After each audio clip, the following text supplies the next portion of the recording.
আসসালামু আলাইকুম, আপনাদের সবাইকে স্বাগত জানাচ্ছি এখনকার আলোচনা। আপনাদের সঙ্গে আছি আমি সিরাজুল ইসলাম। দর্শক, অনেক অনেক খবর আছে।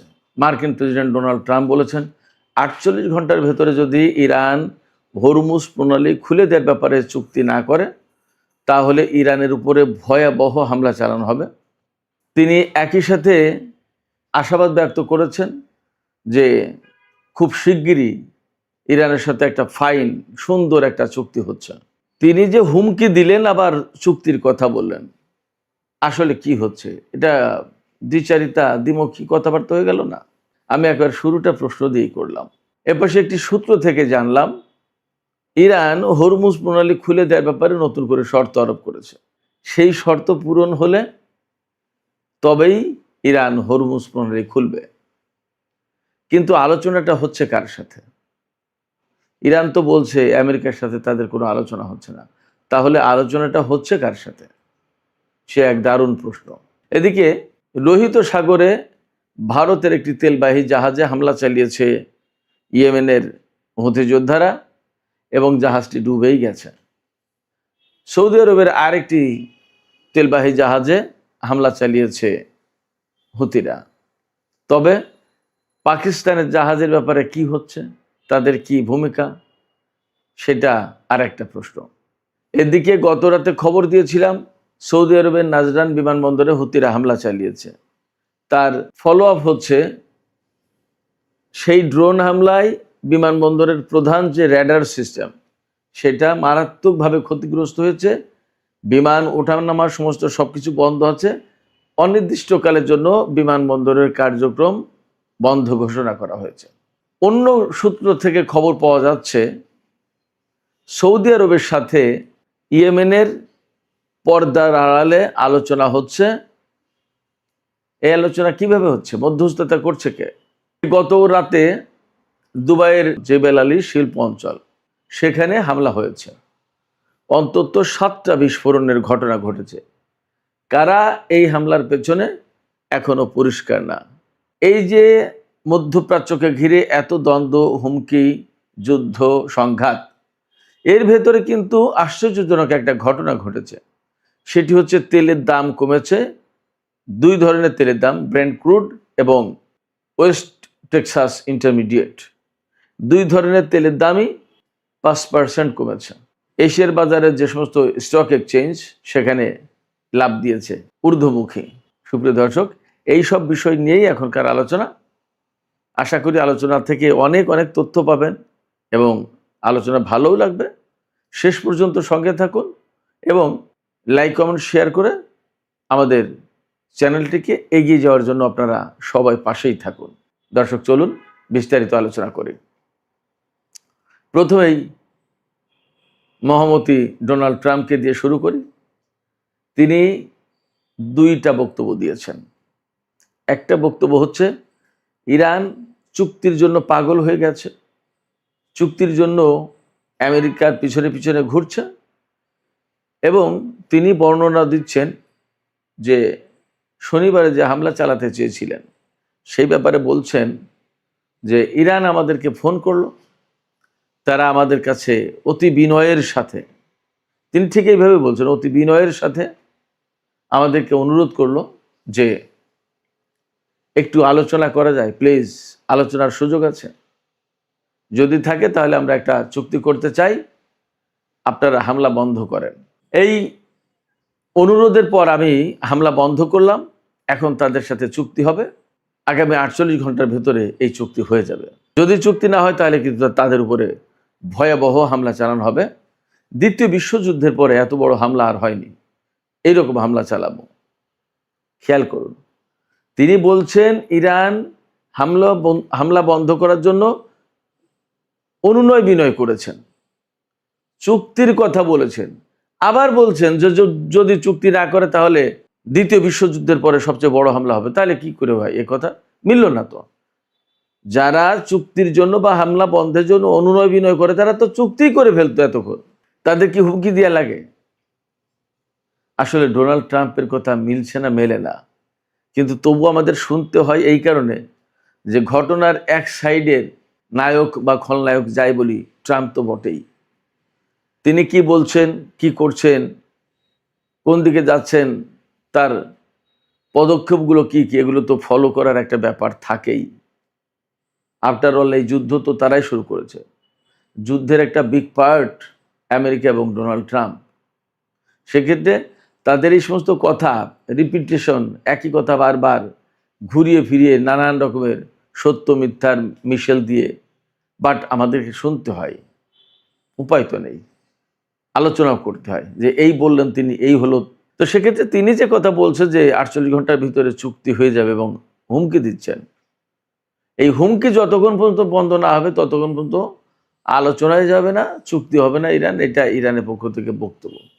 গতকাল কিন্তু আমি খবর দিয়েছিলাম ইরানের বিশেষজ্ঞ পরিষদ থেকে এই ধরনের আলোচনায় যাওয়ার ব্যাপারে নিষেধ করা হয়েছে। ইরানের পক্ষ থেকে এখনো কোনো আমেরিকার সাথে আলোচনার ব্যাপারে কোনো বক্তব্য দেওয়া হয়নি। এবং এই আলোচনার যে ব্যাপারটা, ডোনাল্ড ট্রাম্প এমনভাবে কথা বলছে, মার্কিন পররাষ্ট্রমন্ত্রী মার্কো রুবিও এমনভাবে কথা বলছে, মার্কিন অর্থমন্ত্রী বেসেন্ট এমনভাবে কথা বলছে, মনে হচ্ছে যেন চুক্তি হয়ে যাচ্ছে, আলোচনা হচ্ছে, দুই পক্ষ কাতারে বা পাকিস্তানে বা দুবাইয়ে কোথাও না কোথাও বসে গেছে, ব্যাপক আলোচনা চলছে, এরকম মনে হচ্ছে। কিন্তু ইরানের দিকে তাকালে একেবারে টোটালি অফ, কিছুই নেই। তারা বলছে যে এই আলোচনা হচ্ছে ওমানের সাথে আমাদের, এবং এটা সম্পূর্ণভাবে ওমানের সাথে আমাদের এই হরমুজ প্রণালী আমরা কিভাবে ব্যবহার করব, ভাগ করব, এই বিষয়টা নিয়ে আমেরিকার সাথে কোনো সম্পর্ক নেই। তবে আমি এই সমস্ত ঘাটাঘাটি করে যা শেষমেশ পেলাম সেটা হচ্ছে এরকম যে কাতার, পাকিস্তান, সৌদি আরব এরা হয়তো মিলে আমেরিকাকে বাদ রেখেই ইরানের সাথে একটা আলোচনা করছে। হয়তো সেখানে আমেরিকার মতামত তাদের কাছে আছে যে তারা কি কি নিয়ে কথা বলতে চায়, কোনভাবে কথা বলে তাদের সন্তুষ্টি আসবে, ইত্যাদি ইত্যাদি। বাট ইরান আমেরিকার সাথে কোনো আলোচনায় যে নেই এটা মোটামুটি পরিষ্কার। তো এই যে আলোচনা চলছে বলে আমি যা বুঝলাম, কারণ হরমুজ প্রণালী তো খুলতে হবে, আজ হোক কাল হোক, কোন ফর্মুলায় খুলবে? এখানে এই হরমুজ প্রণালী ব্যবহার করে তো কাতার তার তেল গ্যাস রপ্তানি করে, কুয়েত, বাহরাইন, সৌদি, ইরাক, সংযুক্ত আরব আমিরাত সবাই। সেক্ষেত্রে হরমুজ প্রণালী তো এই আঞ্চলিক দেশগুলোর জন্য খোলা প্রয়োজন। হয়তো তারা মিলে আলোচনা করছে, সেখানে ইরান শর্ত দিয়েছে। আমি আপনাদেরকে 4টা শর্ত জানাচ্ছি, খুব ইন্টারেস্টিং। হরমুজ প্রণালী এলাকা থেকে আমেরিকার নৌ অবরোধ ইমিডিয়েটলি, খুবই দ্রুত তুলে নিতে হবে, নাম্বার 1। নাম্বার 2, ইরানের তেল, গ্যাস এবং তেলজাত পণ্য যে রপ্তানি করে এটার উপরে আমেরিকার যে নিষেধাজ্ঞা আছে সেই নিষেধাজ্ঞা তুলে নিতে হবে। 3 হচ্ছে হরমুজ প্রণালী দিয়ে যে সমস্ত জাহাজ চলাচল করবে তাদের উপর থেকে ফি আদায় করবে, সে যে নামেই হোক না কেন, এই ফি আদায় করবে ইরান এবং এটা বৈধ বলে মেনে নিতে হবে। নাম্বার 4, হরমুজ প্রণালী দিয়ে পারস্য উপসাগরের যে সমস্ত জাহাজ প্রবেশ করবে, ঢুকবে, সেই সমস্ত জাহাজের উপরে পূর্ণ কন্ট্রোল থাকবে ইরানের, অর্থাৎ কোনটা যাবে, কোনটা ঢুকতে পারবে, কোনটা ঢুকতে পারবে না, এটা ইরান ঠিক করবে। আর যে সমস্ত জাহাজ পারস্য উপসাগর থেকে বের হবে তাদের উপরেও অবজারভেশন চালাতে পারবে, তাদের দেখভাল করবে বা তাদের উপর পর্যবেক্ষণ চালাতে পারবে ইরান। এই 4টা শর্ত মেনে নিতে হবে, তাহলে ইরান হরমুজ প্রণালী খুলে দেবে। এখন এই বিষয়গুলো এই যারা আলোচনা করছে, মধ্যপ্রাচ্যের উপসাগরীয় অঞ্চলের দেশের যে সমস্ত নেতারা আলোচনা করছে, হয়তো তারা মেনে নিতে বাধ্য হবে, উপায় তো নেই। তা না হলে তো হরমুজ প্রণালী খুলছে না এবং তাদের ব্যবসা বাণিজ্য সমস্ত সবকিছু শেষ। গতকাল বলেছিলাম আরামকোর সিও তিনি জানিয়েছেন কি, যে এই যুদ্ধ শুরুর পর থেকে পর্যন্ত, অর্থাৎ হরমুজ প্রণালী বন্ধের পর থেকে পর্যন্ত 260 কোটি ব্যারেল তেল আন্তর্জাতিক বাজারে যেতে পারেনি। এখন পরিস্থিতি আরও খারাপ। আমি একটু আগেই বলেছি যে ইয়েমেনের হুতিরা বাব আল মানদেব প্রণালী এবং লোহিত সাগরে যেটা অবরোধ আরোপ করেছে, যে সেখান থেকে সৌদি আরবের কোনো জাহাজ যেতে আসতে পারবে না, সৌদি বন্দর থেকে কোনো জাহাজ তেল নিয়ে বের হতে পারবে না, বাব আল মানদেব প্রণালীতে যেতে পারবে না। এই অবরোধের আওতায় এ পর্যন্ত 8টি জাহাজে তারা হামলা চালিয়েছে, 29টি জাহাজ ফিরিয়ে দিয়েছে যে যেতে পারবে না, পিছাও। আর গতকালকেই সৌদি আরবের একটি তেল ট্যাঙ্কারে হামলা চালিয়েছে এবং ভারতের একটি তেল ট্যাঙ্কারে হামলা চালিয়েছে। ভারতের তেল ট্যাঙ্কারে হামলার পর সেখান থেকে 13 জন নাবিককে উদ্ধার করেছে, বাট তেল ট্যাঙ্কারটা ডুবে গেছে। পরিস্থিতি কিন্তু ভালো না। এতদিন হরমুজ ছিল, এখন হরমুজের পাশাপাশি বাব আল মানদেব প্রণালী, লোহিত সাগর, এই সংকটে। সেক্ষেত্রে তেলের বাজার, বিশ্ব অর্থনীতি হবে কি? খুলতে হবে, না খুললে তো উপায় নেই। এবং এটা যে আমেরিকার শক্তি প্রয়োগের মাধ্যমে সামরিক উপায়ে খুলবে সেটা সম্ভব না, দুটো কারণে। যদি তারা পারতো এতদিন খুলে ফেলতো, তারা পারেনি বলেই খুলতে পারেনি। সেই সামরিক সক্ষমতা আমেরিকার এখন নেই। আর দুই হচ্ছে যে যুদ্ধ শুরু করলে হরমুজ প্রণালীতে এটা তো নিরাপদ হবে না কোনোদিন, চলতেই থাকবে যুদ্ধ। কতদিন? আপনি যতক্ষণ পর্যন্ত ইরানকে সারেন্ডার করাতে না পারবেন ততদিন পর্যন্ত যুদ্ধ চলবে। ইরানকে সারেন্ডার করানো কি খুব সহজ কথা? মোটেই না। ফলে ইরান এখানে বিশেষ একটা সুবিধাপ্রাপ্ত দেশ হিসেবে পরিগণিত হচ্ছে, তাতে কোনো সন্দেহ নেই। এই জায়গা থেকে হরমুজ প্রণালী যদি খুলতেই হয় তাহলে ইরানের সাথে সমঝোতায় আসতে হবে। ওই যে হুমকি দেওয়ার ভাষা, যে না খুললে এত হামলা চালাবো, অমুক করবো, তমুক করবো, এই সমস্তগুলো দিলে কাজ হবে না। ইরান বলেই দিয়েছে কোনো হুমকি ধমকিতে ইরান হরমুজ প্রণালী খুলবে না। পাশাপাশি গতকাল যে ইরানের বিশেষজ্ঞ পরিষদ থেকে বলা হলো যে এটা নিয়ে কোনো আলোচনা হবে না, এটা কিন্তু অনেক বড় ব্যাপার। সেক্ষেত্রে আমেরিকার সাথে যদি চুক্তি না হয়, এই অঞ্চলের দেশগুলোর সাথে যদি ইরানের চুক্তি হয় এবং এই অঞ্চলের দেশগুলো যদি আমেরিকাকে বাধ্য করে যে ভাই তোমার অবরোধ সরাও, আমরা আর পারছি না, তাহলে সে কিন্তু বাধ্য সরাতে। এরই ভিতরে খবর পাওয়া যাচ্ছে নতুন করে সৌদি আরব তার ঘাঁটি এবং মাটি ব্যবহার করতে দিতে চায়নি আমেরিকাকে। সেদিনের যে হামলা, সেই হামলায় তো প্রধানত সৌদি যুবরাজ মোহাম্মদ বিন সালমান ডোনাল্ড ট্রাম্পকে ফোন করে ঠেকিয়েছে যে এই হামলা করলে একদম সর্বনাশ হয়ে যাবে, খবরদার। আবার ইয়েমেনিদের সাথে পর্দার আড়ালে সৌদি আরব আলোচনা করছে তাদের জ্বালানি এবং সহায় সম্পত্তির উপর যাতে ইয়েমেন হামলা না করে। তো যখন এই আলোচনা ম্যাচিউর হবে তখন ইয়েমেন বলবে না যে তোমার জ্বালানি, তোমার সম্পদ আমি নিরাপদ করবো আর তুমি আমার উপরে অবরোধ দিয়ে রাখবে। এটা তো হতে পারে না। সেক্ষেত্রে আমার উপর থেকে অবরোধ তোলো, আমার বিরুদ্ধে যুদ্ধ তুমি বন্ধ করো, শান্তিতে থাকি, তা না হলে তোমার বিরুদ্ধে আমার হামলা চলবে। এই আলোচনা চলছে ওমানের মাধ্যমে। ওমানের মধ্যস্থতায় সৌদি আরব এবং ইয়েমেনের ভেতরে পর্দার আড়ালে একটা আলোচনা চলছে। আমি আপনাদেরকে আরেকটা কথা বলতে চেয়েছিলাম, ইন্টারেস্টিং। ইয়েমেনিরা যে লোহিত সাগরে অবরোধ আরোপ করেছে, বাব আল মানদেব প্রণালীতে জাহাজ যেতে দিচ্ছে না সৌদি তেল নিয়ে, এই ব্যাপারে পাকিস্তান এবং চীনের ব্যাপারে ইয়েমেনিরা কিন্তু ভিন্ন ঘোষণা দিয়েছে, ভিন্ন দৃষ্টিভঙ্গি তাদের। পাকিস্তানের জাহাজকে এবং চীনের জাহাজকে তারা যেতে দিয়েছে। এই পর্যন্ত যতদূর জানতে পারলাম, সৌদি আরব থেকে তেল নিয়ে চীনের 21টি জাহাজ বাব আল মানদেব প্রণালী পার হয়েছে, যতদূর মনে পড়ছে, যতদূর জানতে পারলাম। এবং পাকিস্তানেরও একটা দুটো জাহাজ পার হয়েছে, এদের সাথে এক ধরনের সমঝোতা হয়েছে। বাট মোটা দাগে সৌদি আরবের কোনো তেল এবং সৌদি আরবের কোনো জাহাজ ইয়েমেনিদের সম্মতি ছাড়া বের হতে পারছে না, বের হতে পারবে না। এদিকে গত রাতে দুবাইয়ের জেবেল আলী বন্দর এবং জেবেল আলী শিল্পাঞ্চল, এই শিল্পাঞ্চল, এখানে সারা বিশ্বের খুব নামি দামি বড় বড় বহু কোম্পানির অফিস আছে, কারখানা আছে। এখানে হামলা হয়েছে, অন্তত সাতটি বিস্ফোরণ হয়েছে। এই বিস্ফোরণ এবং এই হামলা কারা করেছে এটা পরিষ্কার না, তবে ধারণা করা হচ্ছে বা অনেকেই সন্দেহ করছে যে ইয়েমেনের হুতিরা করে থাকতে পারে।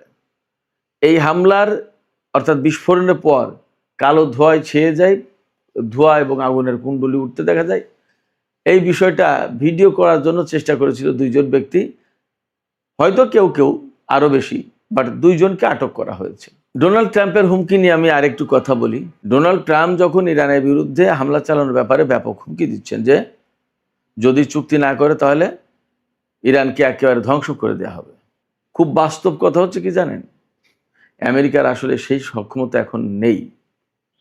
গত রাতে আমরা একটা খবর দিয়েছিলাম, আমেরিকার কাছ থেকে তাদের দূরপাল্লার খুব গুরুত্বপূর্ণ দুটি ক্ষেপণাস্ত্র, আর্মি ট্যাকটিক্যাল মিসাইল এবং প্রিসিশন স্ট্রাইক মিসাইল, এই দুটো মিসাইল ব্যাপক মাত্রায় কমে গেছে। কিন্তু আজকে তার ফলো আপ রিপোর্ট কি জানেন? সিএনএন বলছে, সিএনএন কিন্তু আমেরিকার খুবই প্রভাবশালী একটি পত্রিকা, শুধু সিএনএন না, আরও অনেক পত্রপত্রিকা এবং গণমাধ্যম টেলিভিশন চ্যানেল বলছে যে আমেরিকার হাতে শুধু ওই দুটো ট্যাকটিক্যাল মিসাইল এবং প্রিসিশন স্ট্রাইক মিসাইল, এই দুটো শেষ হয়নি, থার্ড 80% শেষ, পেট্রিয়ট অর্ধেকের বেশি শেষ। আমেরিকার হাতে যুদ্ধের আগে 400 সামথিং থার্ড ক্ষেপণাস্ত্র ছিল, তার 80% শেষ হয়ে গেলে আর কয়টা আছে? পেট্রিয়ট 2000 সামথিং ছিল, তার অর্ধেকের বেশি শেষ হয়ে গেছে। আর ওই যে দুই রকম আর্মি ট্যাকটিক্যাল মিসাইল এবং প্রিসিশন স্ট্রাইক মিসাইল, যেটা এই দুটো তো প্রায় শেষের পথে। আরো অনেক, আরো কয়েকদিন আগে আমি একটা খবর দিয়েছিলাম যে ভারত মহাসাগরে অবস্থিত মার্কিন জাহাজ থেকে ক্ষেপণাস্ত্র ছোড়ার মতো ক্ষেপণাস্ত্র নেই। মধ্যপ্রাচ্যে বিভিন্ন জায়গায় যে হামলা হচ্ছে, সেই সব জায়গায় কিন্তু কোনো ডিফেন্স সিস্টেম নেই। যা টুকিটাকি ছিল সেগুলো তুলে নিয়ে চলে গেছে। মধ্যপ্রাচ্য মোটামুটি মুক্ত এখন ডিফেন্স সিস্টেম থেকে বলা যায়। এই অবস্থায় যদি আমেরিকা ইরানের উপর হামলা চালায়, তাহলে ইরান যে পাল্টা হামলা চালাবে, সেই হামলা ঠেকানোর মতো অবস্থা তাদের নেই। যার কারণে মার্কিন সামরিক বাহিনী প্রচণ্ড বিরোধিতা করেছে ডোনাল্ড ট্রাম্পকে, যে না স্যার, এই হামলা চালানো যাবে না, এই হামলা হলে ভয়ঙ্কর ক্ষতি হবে, ঠেকাবো কি দিয়ে? শুধু তাই না, মজার ব্যাপার হচ্ছে যে এই যুদ্ধকে কেন্দ্র করে 28শে ফেব্রুয়ারি যে যুদ্ধ শুরু হলো, সেই থেকে এই পর্যন্ত বহু সংখ্যক মার্কিন জেনারেল, কর্নেল, মেজর জেনারেল, বিভিন্ন পর্যায়ের বহু সংখ্যক সেনা কর্মকর্তাকে বহিষ্কার করা হয়েছে, পদত্যাগ করতে বাধ্য করা হয়েছে। কেউ এমনি পদত্যাগ করে চলে গেছে এই যুদ্ধকে কেন্দ্র করে, মানে বিশৃঙ্খলা, মিসম্যানেজমেন্টের কারণে। যুদ্ধ করে তো সামরিক বাহিনী, তাদের একটা সিস্টেম আছে। না যুদ্ধমন্ত্রী পিট হেগসেথ, না প্রেসিডেন্ট ডোনাল্ড ট্রাম্প, দুইজনের কেউই তো যুদ্ধ পরিচালনার অভিজ্ঞতা রাখে না, দক্ষতা রাখে না। ডোনাল্ড ট্রাম্প যুদ্ধ যেভাবে পরিচালনা করছে, সেটা হচ্ছে তার মনে যখন যা আসছে সেটা তিনি তাই করছেন। জেনারেলরা পাগল হয়ে যাচ্ছে যে কখন কোন অর্ডার দিয়ে বসে কিভাবে কি করব। সামরিক বাহিনীর যারা কমান্ডার, যারা জেনারেল, যারা বিভিন্ন পর্যায়ের নেতৃত্বে আছে, তারা তো জানে যে যুদ্ধের পলিসি থাকে, কিছু যুদ্ধের সিস্টেম থাকে, কোনটার পর কোনটা কিভাবে কি। ডোনাল্ড ট্রাম্প সমস্ত না, জাস্ট কমান্ড করেন এবং সেটা বাস্তবায়ন করতে বলেন। এটা কি সম্ভব? যার কারণে আমেরিকার বহু সংখ্যক সেনা কর্মকর্তা, এটা আমার কথা না, এক্সিওস আছে, ওয়াল স্ট্রিট জার্নাল আছে, অনেক পত্রিকা আছে, পদত্যাগ করেছে। তাদের অনেককে বহিষ্কার করা হয়েছে, অনেককে জোর করে পদত্যাগ করতে বাধ্য করা হয়েছে। এবং পিট হেগসেথের বক্তব্য হচ্ছে যে নতুন সময়ের, নতুন নিয়মের, নতুন পলিসির, নতুন ডক্ট্রিনের যুদ্ধ, এর সাথে খাপ খাওয়াতে পারে এরকম তরুণ বা নতুন সেনা কর্মকর্তাদেরকে আমরা দায়িত্বে আনছি। যারা আসলে ডোনাল্ড ট্রাম্পের সাথে, পিট হেগসেথের সাথে অ্যাডজাস্ট করতে পারছে না, তারা চলে যাচ্ছে এবং তাদেরকে বিদায় দেওয়া হচ্ছে। মানে দাঁড়াচ্ছে যে মার্কিন সামরিক বাহিনীতে স্বাভাবিক অবস্থা নেই। এই যুদ্ধকে কেন্দ্র করে মারাত্মক একটা বিশৃঙ্খল অবস্থায় পড়েছে মার্কিন সামরিক বাহিনী। সুপ্রিয় দর্শক, আলোচনা শেষ করব, তবে যাবার আগে তেলের বাজার, স্টক মার্কেট সম্পর্কে একটু খবর দিই।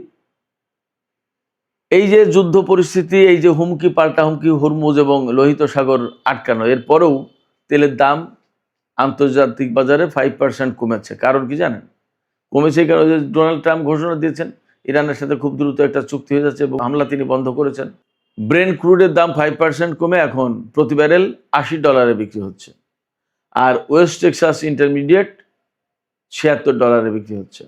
এছাড়া এশিয়ার মার্কেটগুলোতে, আমেরিকার মার্কেটেও, স্টক মার্কেটে ব্যাপক জাম্পিং হয়েছে, ঊর্ধ্বমুখী, সূচক ঊর্ধ্বমুখী, দাম বেড়েছে। আশায় একটাই যে ইরানের সাথে আমেরিকার একটা চুক্তি হলে সব সংকট কেটে যাবে এবং পরিস্থিতি ভালো হবে, স্বাভাবিক হবে। অতএব এই আশায় সবাই আবার লেনদেন শুরু করেছে খুব ভালোভাবে। কিন্তু এটা আসলে কতটুকু থাকে সেটা দেখার ব্যাপার। সুপ্রিয় দর্শক, এখনকার আলোচনা এখানে শেষ করতে চাইছি।